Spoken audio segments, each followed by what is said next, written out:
All right, welcome to our new CBS Sports Show, House of Champions YouTube friends. Drop in your comments and questions in the chat and make sure you smash the like and subscribe buttons as we review Champions League Matchday 5. Ian Joy alongside Nigel Rio-Coker, Jonathan Johnson and James Bench. Please make sure if you want a month free subscription to Paramount Plus, use the promo code UEFA22 to get your month free, or you can scan in the top corner as you can see. And make sure you get a month of free action. Match day 6 is around the corner. There's a lot to talk about. What a day it has been, Nigel Rio-Coker. What was your moment of the day, good or bad? Well, for me, the most disappointing moment is the money that Barcelona spent only to come out of the Champions League in the group stages. And I think for a club of that stature, that history, that is a big failure for them, especially with the money they spent this summer. And you'd have to say again, with the recruitment of Lewandowski, there's a great expectation for them to do well, and they fell at the first hurdle. Are we really kidding ourselves that the moment of the day was not Spurs having that goal chalked clearly up that. on? It was clearly that. It wasn't that, no. Come on, JJ, you know my West Ham connection. I can't talk about Spurs. But I'll tell you what, that goal being ruled out has made that group so much more exciting for the last set of games. It was madness the last 5 minutes with Atleti and the missed penalty as well. That's what we love about the Champions League. Just absolute mayhem. What was your moment of the day, good or bad, JJ? Come on. I think, to be honest, that Atleti penalty drama at the end absolutely has to top it. Just, incredible scenes. James, especially here with the Tottenham fans celebrating that last minute winner and then having it taken away. You had a smile on your face. I want to be very clear. My moment of the day was not what happened on the pitch. It was what was happening here at Destination Brooklyn. The joy that surged across these Tottenham supporters after, the struggle of getting back into the game against Sporting, and they finally thought they'd got their winner, and the weight and the nerves and the tension that started engulfing this area. You really took that sign next to the TV personally. I did not. Yeah, indeed. These Tottenham fans had brought their signs. Thierry Henry when is Arsenal playing? Well, there's a distinct possibility now. It's still in Tottenham's hands, but there's a distinct possibility that Spurs will be joining Arsenal on Thursday nights, and it was quite funny, I have to say. All right, you're watching House of Champions. We're here in Brooklyn. Destination Brooklyn has been taking place. As you can see, it's a different surroundings for all our usual viewers out there. Please make sure you drop in a comment. Let us know what you feel about today's games, yesterday's games, match day 5 in general. It's been absolutely mild and wild. And somewhere around here, there's someone who's getting selfies and pictures. And see, I don't know if you can see right now, but Christina! Yeah, we've got a rules analyst expert right here taking selfies and pictures. Get over here! Come on! Taking pictures, as you can see. We're going to discuss what happened in the Spurs game. That last-minute Harry Kane goal disallowed. James was laughing. Nigel crying maybe just a little bit there. Atletico Madrid, what happened in that game right there? I was laughing with James for the record. Christina. Hello, gentlemen. Our viewers here, it's the first time they probably saw you on our show as well, House of Champions. And, we'd like to explain exactly who you are. We said rules and analyst expert, but that has been debated by many a person on HQ before. Good old days, right? We go back and forth. So thanks for having me first and foremost. Yes. This is incredible. I saw them chanting your name on the main stage. You're the superstar. The hottest selfie in town, apparently. I got a little bit of PTSD because the last time my name was chanted, I was usually being chased off of the field. So this is a little bit different here. So I'll take it.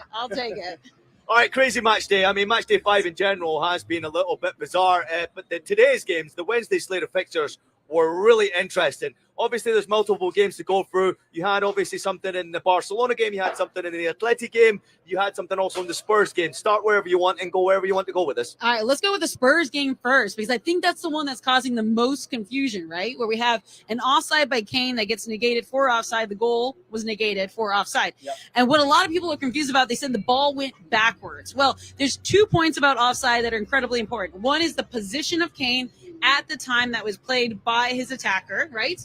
And then the second point is, then did he become involved? What people are getting confused is the ball went backwards. Yes, but Kane was in front of the ball at the time it was played. It's that type of offside where you're in an offside position, you come back and play the ball.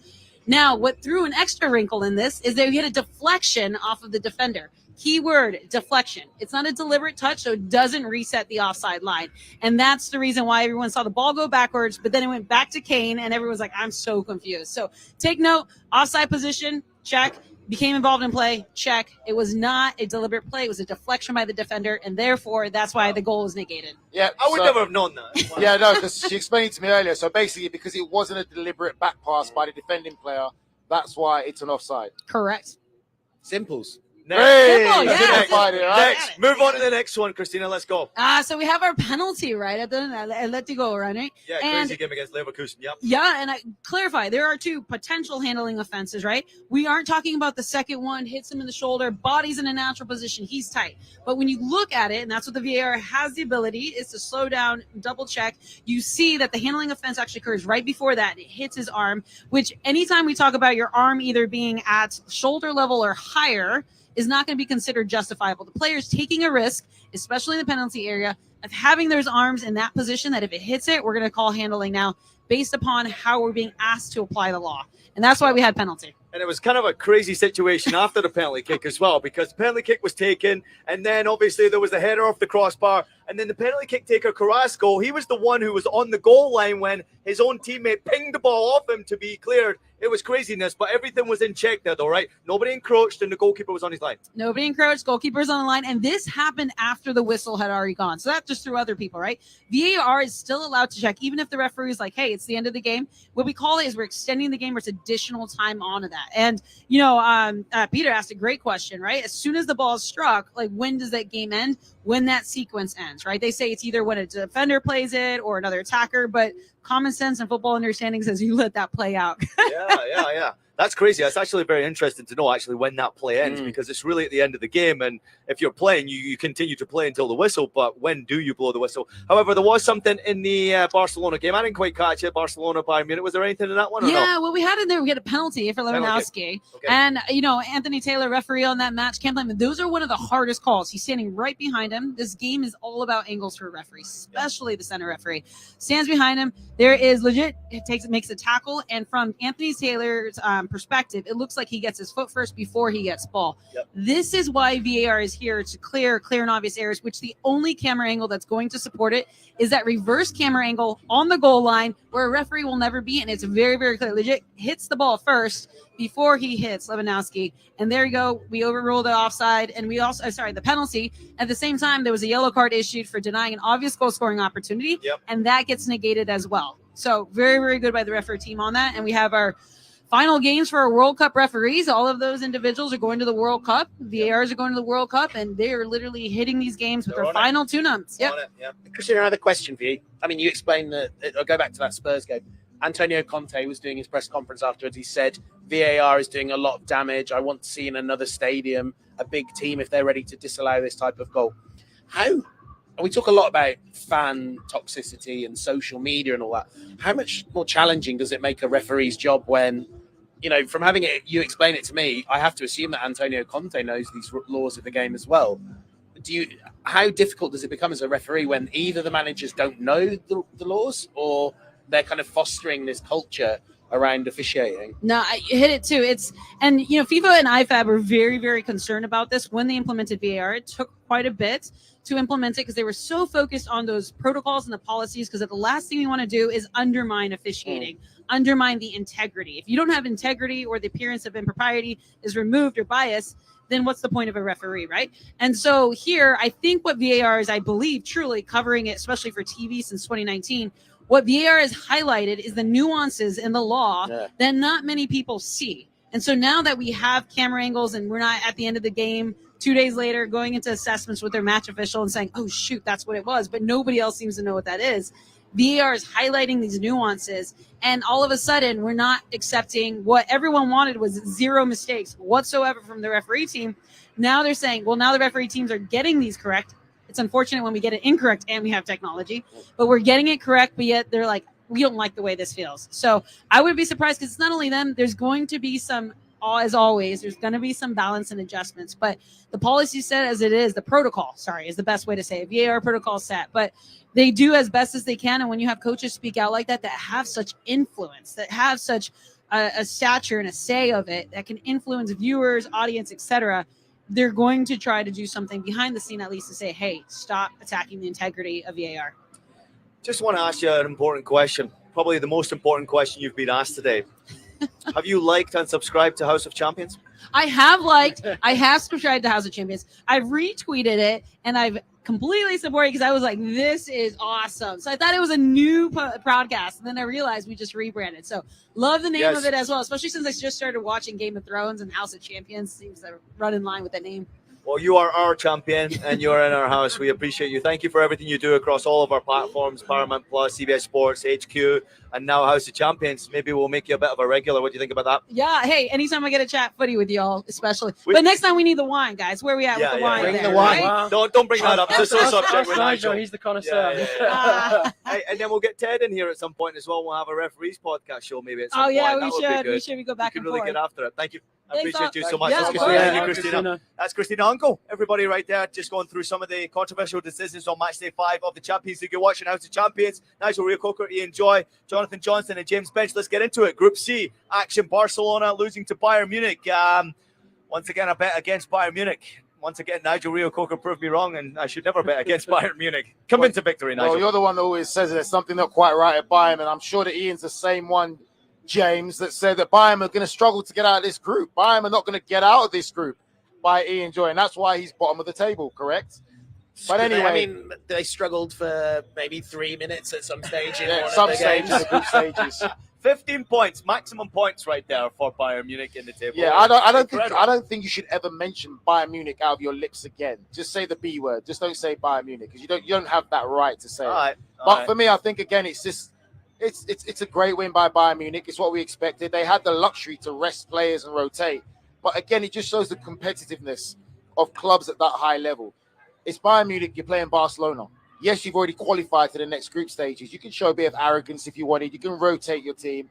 But no, they want to show how dominant they are and how competitive they are because Barcelona is seen as a club that's in the same league as them, in that 1% echelon. And for me, it just goes to show what Bayern Munich are about. Barcelona, disappointing. I don't think there's any more you can say about Barcelona. With all the money they've spent, the gamble that they took this season to not make out of the group stages, that for me is very embarrassing for this Barcelona club. Playing on that point, Bayern are always a team in recent years that we've seen who, take domestic dominance extremely seriously, and they're also competitive on the continental stage. Now, as a Bundesliga lover, Ian, I have to deal with this quite a lot when I'm talking about PSG and Ligue 1. Is there now a risk that Bayern are starting to get a bit complacent domestically and that they only really feel that they're at their level in Europe based on what we're seeing? I don't even know what it is. When I say for many a month now that there's something not quite right at Bayern Munich, clearly the results have kind of embarrassed that comment right there by winning every single game, by having a 100% record. It's pretty sensational to see.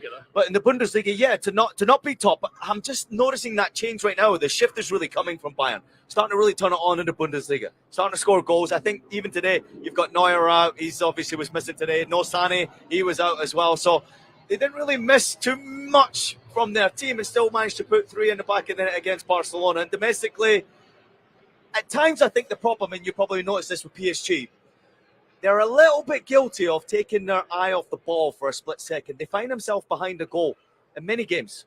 If you're better out there, it's probably not bad because you can go and wait for Bayern to concede a goal before they go and put 3 in the back of the net. But at the same time, Ian, you've got to say as well that there just always is a greater challenge in the Champions League. For most of these leagues, it's just not... Players getting up for it more? Yes, 100%. Because again, I'm not being out of order. You speak about being in that Bayern dressing room. You know the history of the club. You know what it is to be there.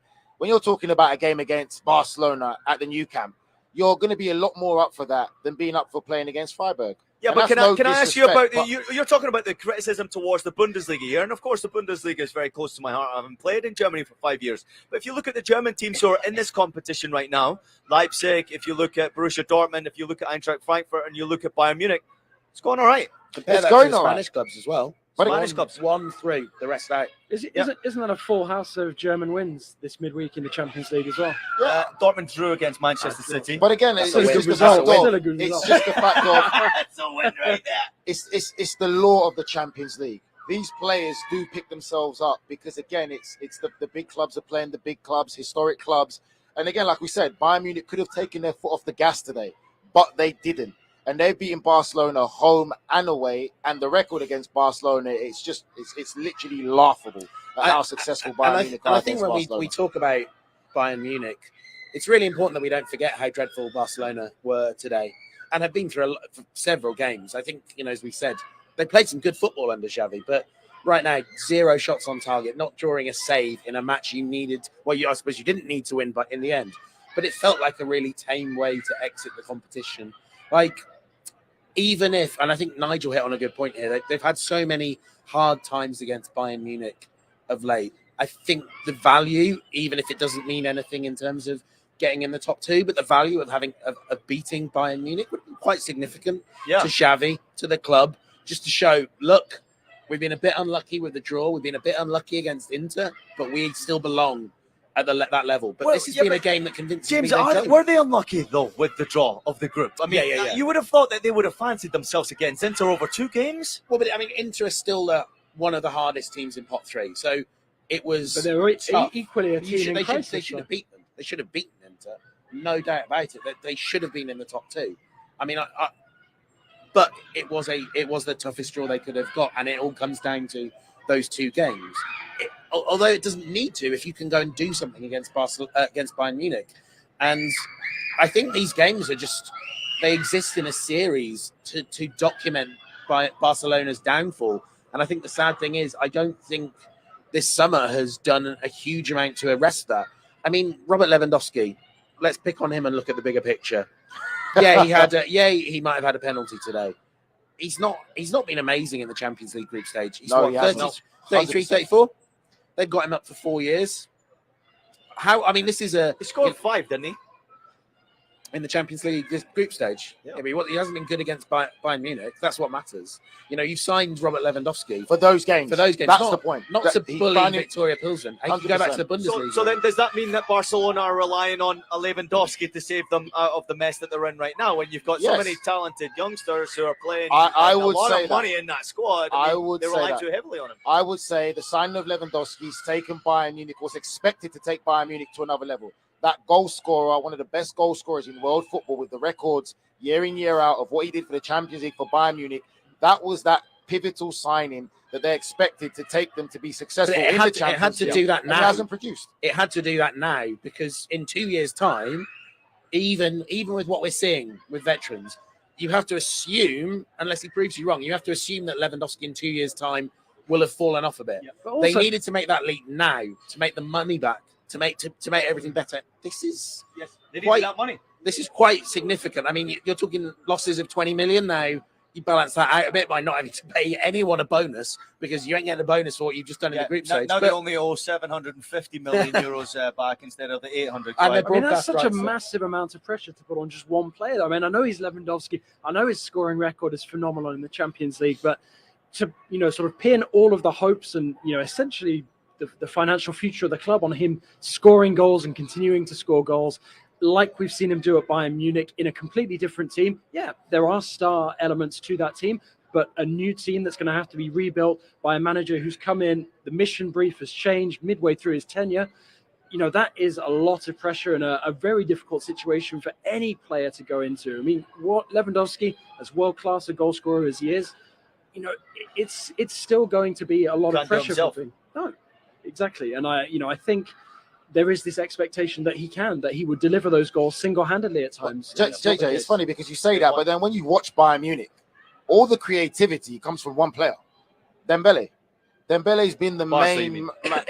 Barcelona. It's Dembele. Dembele's been the main man for Barcelona to bring all the creativity, and even him, he's struggling with that burden now, and that's not what you're used to seeing for Barcelona. Yeah. When you look at Barcelona, creativity comes from pretty much all the players there. Yep. And I think that expectancy and that burden on Dembele creating things and Lewandowski not doing it against clubs that he was brought in for is a problem. Look at the midfield. Kessié, Busquets, De Jong.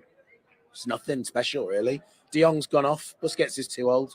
Kessié's not going to create. And then you've got Rafinha as well, who should be sharing some of that burden, helping to started off well, and now he's just kind of fizzled out a bit, Rafinha. Yeah, with the results going the way they have done. But obviously, from a player's perspective, really quickly, because we saw the earlier kickoff today where Inter Milan absolutely smashed Plzeňa, or Pilsen, however you want to pronounce it there. Mkhitaryan opened the score in 35 minutes. And Edin Dzeko got a couple of goals. He also scored his third in the Champions League this campaign. And Romelu Lukaku back for Inter. Now they're through. 10 points for Inter, pretty good. Going into matchday 6, no pressure on them whatsoever.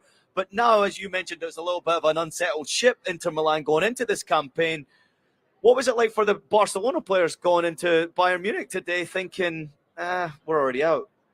It's a tough one. Mentally, if you know you're out, yes, but then depending on the club that you're at, and I think a club like Bayern Munich, Barcelona, they would have that standard of, yes, we're out, but we still have to represent this club, and we are playing Bayern Munich, one of the top contenders. So there's still that expectancy to win and put in a performance. Yeah. Like you said, it's showing that we still belong in this competition.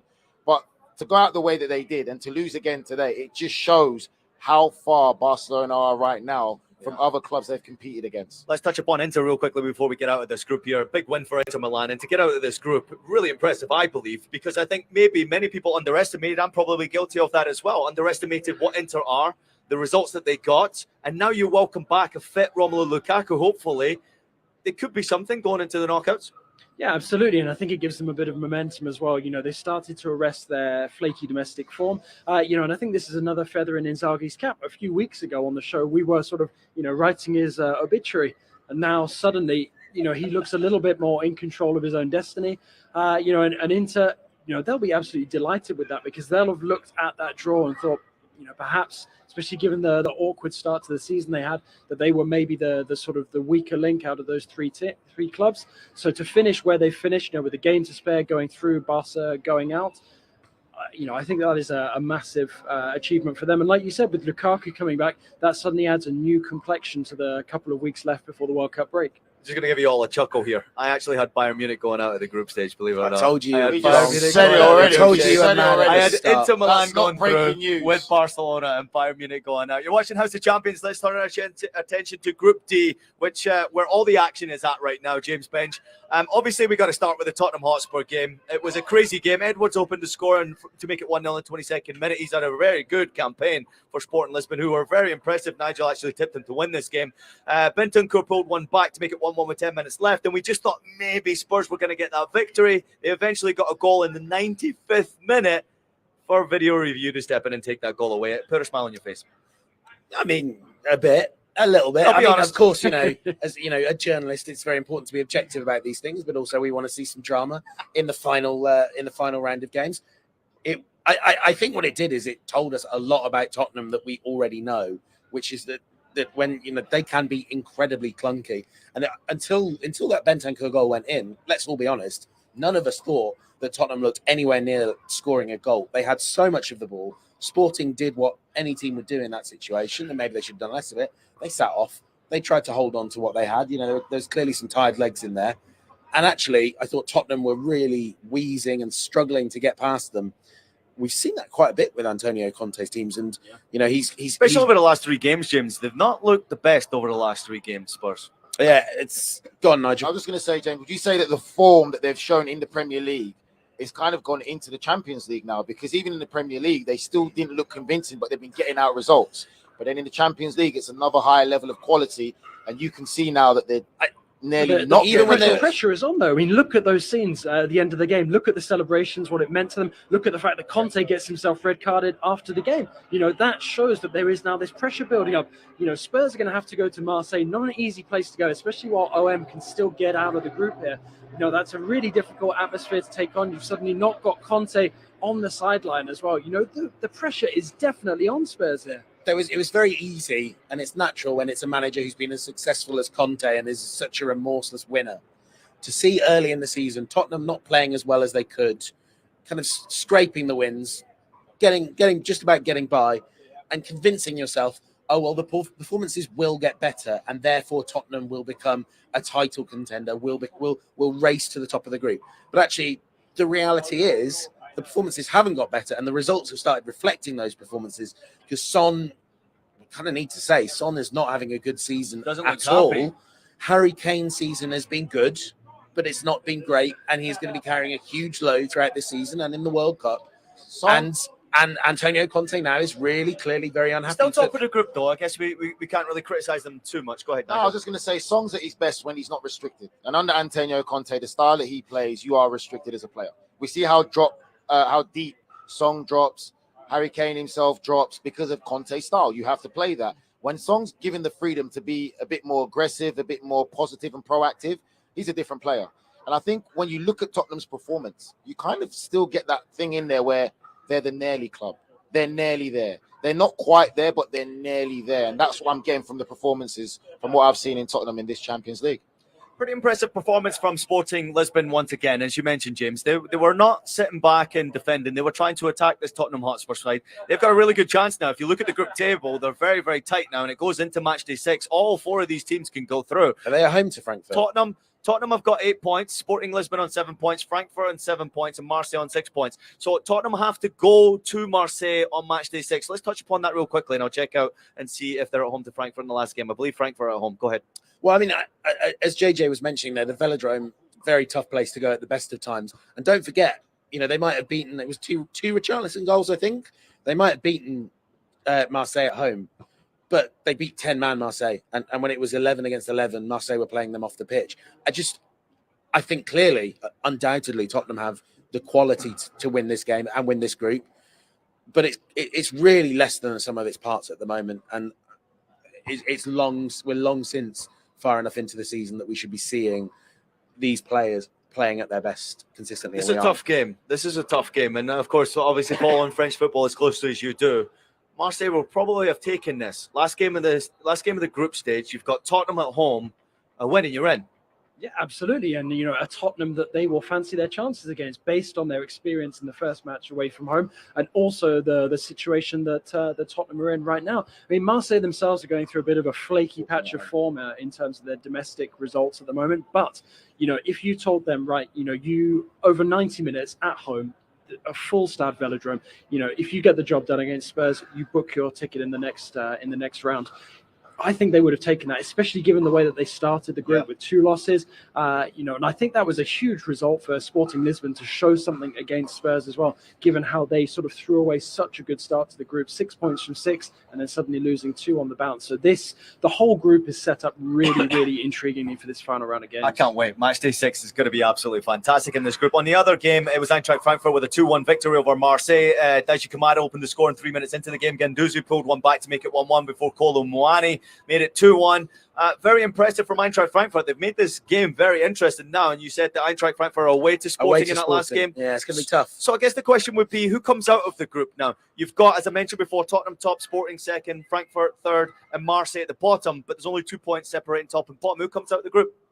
Tottenham and Sporting.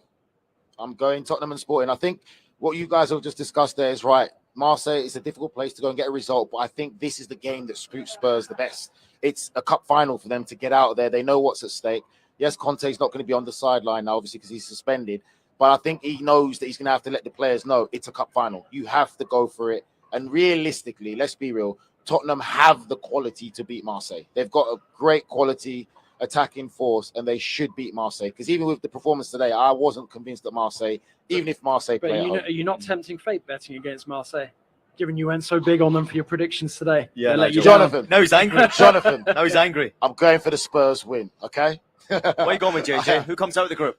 You know what? I'm going to try and be positive about the French chances. I'm going to say that Marseille beats Spurs. I'm going to say it's a crisis for Spurs. Make sure you pick Marseille when we do our picks, okay? Don't just eyes say on that. The cameras. We're going to make sure. I haven't seen James Ben so happy with the comment you've made in such a long time. He just said Spurs are getting knocked out. James, no, in the Europa League. I have Sporting topping the group.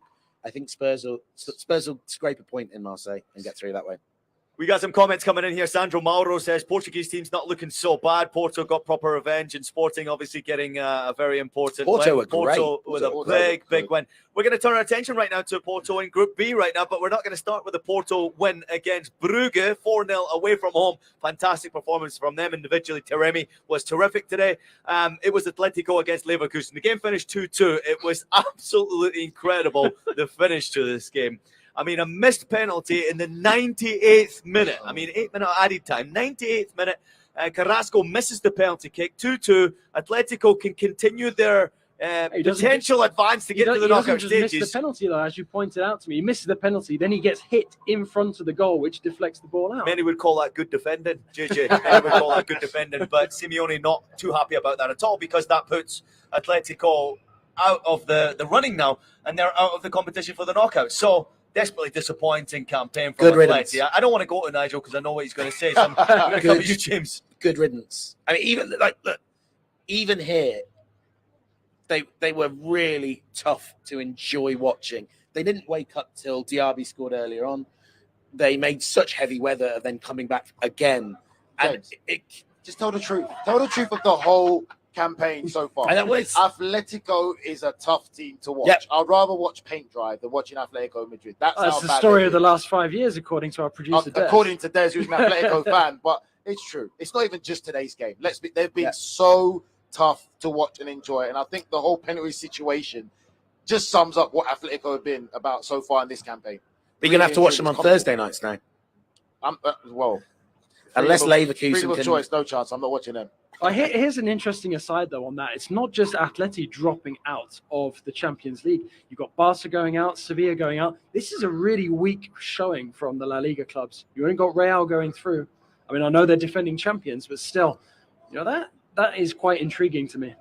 It is very intriguing. I mean, listen, today's was a great opportunity for them against Leverkusen, who were bottom of the table coming into it. I mean, Leverkusen were on 3 points. They've just got Xabi Alonso obviously coming back. You would say there was an extra emphasis from Alonso to try and get a good result against Atleti, being back in Spain. They got off to a great start. Musa Diaby scored his 4th goal of the season. In the 9th minute, Carrasco equalised things to the 2nd goal all comps. Callum Hudson-Odoi made it. 1 minute later, he made it 2-1 to Leverkusen before then DePaul in the second half early on made it 2-2. And obviously, we thought that Atleti were going to get that job done with the penalty kick being awarded. But it was just crazy the way the game finished there. Desperately disappointing campaign from Leverkusen, I must add. Been shocking to watch in the Bundesliga. Now Xabi Alonso's in charge there. It's been pretty poor. They miss Florian Wirtz a lot, don't they? They do, and it's amazing to say for such a young kid how much responsibility is on his shoulders. But is salvaging a Europa League spot really that much of a failure for Leverkusen, given the scenario? It is. Yeah. I think if you can get into that Europa League position, you put yourself into an opportunity to win a trophy, because top four for them might be too far this Jonathan, year. Be careful of listening to Ian, because he did say Bayern Munich weren't going to get out of the group stages. So be careful about it. I actually disagree. That Leverkusen on paper, no reason why they couldn't have got out of that group. I mean, we forget kind of the two teams that finished above them, Club Brugge, who we saw maybe just had some good games, and there was nothing more to it than that. Say that. And Porto, who are good, but I would say there's no reason why Leverkusen couldn't have expected to finish in the top 2 there. Yeah. But even though we haven't got to the Club Brugge game again, we talk about how goals change games. You look at Club Brugge today. Get onto it, Nigel. Now we can turn our attention right there. They missed 2 penalties at a vital time in the game where they could have equalised that, and then we would have seen a complete different game because the momentum was in favour of Club Brugge. And it just shows how clinical you have to be in this competition, because you get the first penalty, keeper made a great save. You get the second penalty with a different penalty taker, and the keeper makes an even superb save. And it just shows that the differences, that the fine margins of this competition. If Club Brugge had scored that goal and equalised, we would have seen a complete different result. And that's what. And you were saying before Porto's opener as well, and I agree with you completely. Some lovely, great structure, great work ethic to that Club Brugge team. And I mean, I've been quite sceptical about them, and I still don't think they're going to, win a knockout round. But I think if you don't take them seriously, they might. They're so young, though, as well. They're a work in progress for sure. I mean, if they can manage to keep the core of that team together, they could be a team, that has aspirations to make deep runs in the Champions League in the future. But obviously they can't keep the core of that team together, because any time a European club does well from outside the big leagues, that core's getting ripped up. Arsenal was circling. What about Porto? We don't talk a lot about Porto, and again put themselves into such a prime position here, qualifying out of the group on the 9 points. They were terrific today. Taremi's had a great campaign after getting sent off in the first match day, if I'm not mistaken, against Atleti. 11 goals this season across all competitions, is 4th in the Champions League, and they won by 4 goals to 0. Porto are a team that maybe you should start to worry about when it comes to the knockout stage. You certainly don't want to face them. I mean, I think the thing about Porto as well is, okay, maybe it's not the best vintage of Porto that we've seen, but they're a club that's always in the Champions League, so they always have that experience. They're used to playing at this level. It doesn't faze them, and that's why I think they're able to take some of these teams by surprise. I'll admit, I didn't particularly fancy this Porto side in the group. I was very high on Brugge. I was a lot higher on Leverkusen than I probably should have been, but I do think that this Porto side, they have a few key players, but they have that experience, that character that you need, that ability to be, gritty at the best of times. I think not many clubs are really going to want to draw this Porto side. The penalties as well have got the headlines, but Diogo Costa in the Porto goal, he's some player. I was seeing some Man United supporters I follow on Twitter begging for him because he is the ultimate modern goalkeeper, not just the shot stopping. If you watch his distribution for a few games, Also, this kid is going to the his top. penalty saves. And it always helps. It's always nice if he can save 2 penalties in a row. He saved 3 penalty kicks already. Thanks to producer Des for that one right there. Listen, I will say this though: this game is going to be interesting in the last match day of this group because Atletico Madrid, they have to go to Porto and try to get a victory to try and finish in 3rd spot. Leverkusen are home to Club Brugge, so could get a bit tasty in the fight for that Europa League spot as well. And who do you think will finish in that Europa League spot, Nigel? Atleti or Leverkusen? You just have to say it's just going to be typical Atleti to finish in that spot. I think Atleti will finish in that spot somehow, somewhere. But if they don't, if they don't, what happens? Nothing's going to happen. They've already said they're going to stick with Diego Simeone. I think it's embarrassing for La Liga, like you pointed out, that only Real Madrid are through. It's very embarrassing for the league, a league that's so highly regarded and holds himself in such high regards and high standard. Only Real Madrid are through. You got big clubs, big historic clubs in this competition not making out of group stages where they should have made it out, at least with the caliber of the players that they have. But you just feel somehow, some way that Atletico are going to end up in that competition. Thanks to everybody for tuning in. You're watching House of Champions. It's the Enjoy alongside Nigel Rio-Coker, Jonathan Johnson, James Benj. We are in Brooklyn. Destination Brooklyn has just ended on Paramount Plus. Kate Abdo and the wonderful crew there put everybody through a fantastic show for the last couple of days. It's been awesome because the games did not disappoint, including Group A. There was 2 convincing victories today. Liverpool got the job done against Ajax Amsterdam. Nigel Rio-Coker! You didn't think that was going to happen? No, Liverpool got the job done. Well done. Turn the page. Mo Salah, 10th goal of the season. Darwin Núñez on the score sheet after missing an absolute sitter in the first half. I'm sure you could go and enjoy that and laugh at his expense after hitting the post from 3 yards. Not as bad as the miss that we saw yesterday in the Shakhtar. I don't know. It wasn't far off. Oh, I don't know about that. Harvey Elliott. No, nice you know to what? see him on the score sheet. Ian, quickly before you move on, though, how disappointed you guys in Ajax? Because before this competition started, there was a lot of high praise. And they started so well against Rangers. No. Hold on a minute, though. You say how disappointed we are in Ajax. You must not forget that they sold players and made probably 250 million euros from players. Oh, no. 100 of that is still questionable for one player that left. Second year. That's still questionable. Also, why don't we open up that question? Are we not disappointed in Rangers as well? Europa League finalists last season, no 0 points here. I'm not disappointed. Thanks, JJ, for bringing it up. JJ, I don't know about you, but I'm not disappointed in Rangers. I'm neither disappointed nor surprised in either team. All right. As you said, Ajax have been gutted 2 summers in a row. Yeah. 2 summers in a row. Oh, come on. We just gave praise to Benfica that they lost some key players for their team, and they still managed to keep a bit of consistency. But that doesn't mean that it's bad of Ajax to have not done what Benfica did. Listen, I don't want to spend too much time on the air because Napoli were the best team in that group by far. Yes. Better than Liverpool, better than Rangers, absolutely, and better than Ajax Amsterdam, and thoroughly deserves to. Hey, Liverpool can still top this group. Sure, but I doubt it. They can. They can do it. James. Let's move on from that one. Obviously, we got Europa League action, PSV against Arsenal coming up. James Bench, what we got here? We got to touch upon it. Why not? Yeah, not really bothered about that. It's easy.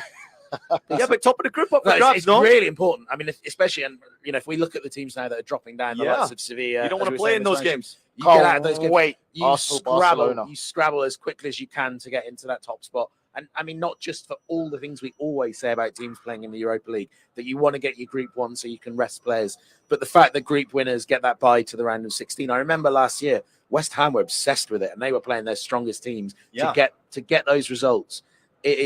It's such a boost when you've got a small squad. Is there a team you're targeting dropping out of the Champions League that you'd like to see Arsenal draw? Barca. No. Barca. Oh, actually, no. I discussed this with. If you're good enough, you're able to beat Barca. I discussed this with the people that hold the purse strings at CBS. I'm keen for Turin. I want Turin. I want Barcelona. Give me all the trips. And maybe a North London derby in Budapest in the final. That would be quite fun. Actually, no, a North London derby in Budapest sounds quite risky. Listen, boys, it's been absolutely fantastic having you here with us. Obviously, Destination Brooklyn took place right behind us. It's great to have us all together as a team. You've been following us from remote locations. James has been in London. John's been in Paris. Nigel's been wherever he is. I have no idea where he lives, but he's been wherever he is, wherever he has Wi-Fi or internet connection when he pays his bills. But it's been awesome to be together, Nigel Reo-Coker, with the guys. How was Speak New for York yourself. for you? It was great. We had a great time. Great people, great human beings with great knowledge of the game of football and great opinions. We give great insights from different people. I had a fantastic time.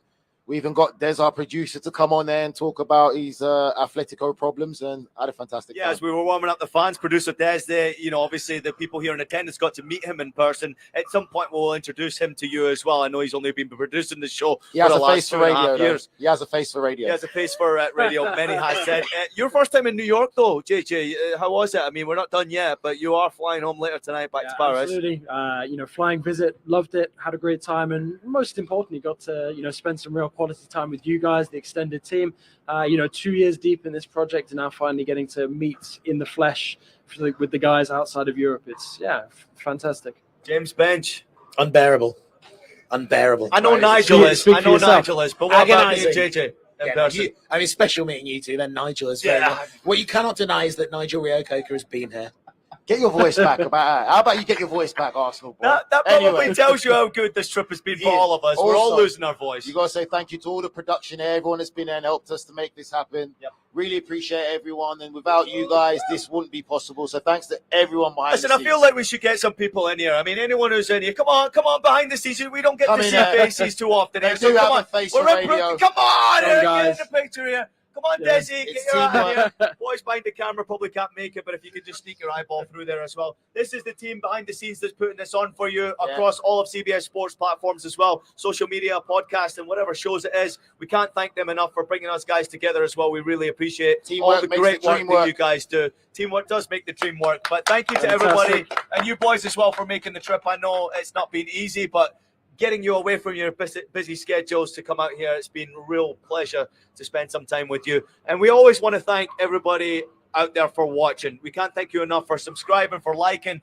for spreading the word about House of Champions as well. I know the name has recently changed. I know I'm new in this game as well, but I'm enjoying every single minute, and it's because of all of you that I am here as well. So make sure that you like and subscribe. Please make sure you take a minute to leave us a rating and a review also on your favorite podcast platform. We're available on Apple Podcasts, Spotify, Stitcher, and anywhere else you listen to your podcast. We're also available as a video, unfortunately for Nigel Reo-Coker. So make sure you subscribe to us on YouTube. House of Champions will be back on Friday. We're going to let the guys get home safely. We'll be back on Friday for a preview of the weekend's action. The games do not stop coming. The shows are not stopping coming your way as well. You're watching House of Champions. We're in Brooklyn. Destination Brooklyn. Over and out. See you next time.